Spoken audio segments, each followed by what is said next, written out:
How to combine first and last name in Google Sheets.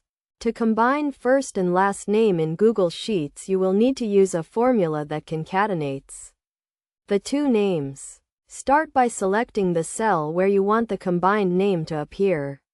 Next, type equals and select the cell containing the first name. Type an ampersand to start the concatenation process.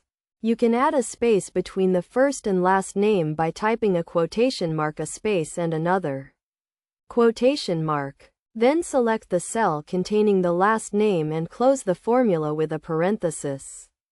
Press Enter to apply the formula.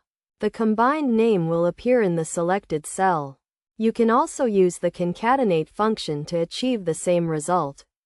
Type equals concatenate and open a parenthesis.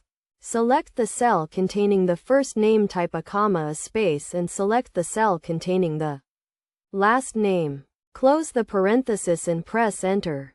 To apply the formula to an entire column, select the cell containing the formula. Move your cursor to the bottom right corner of the cell until a blue square appears. Click and drag the square down to apply the formula to the rest of the cells in the column.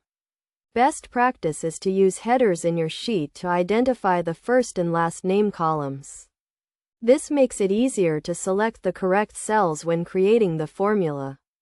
You can also use the AND function to combine multiple cells in a single formula. For example, if you have a middle name column, you can add it to the formula by typing an ampersand and selecting the middle name cell. By following these steps, you can easily combine first and last name in Google Sheets. This can be useful for creating full names for contacts or employees in a database. Remember to always test your formula to ensure it is working correctly and apply it to the entire column for consistency.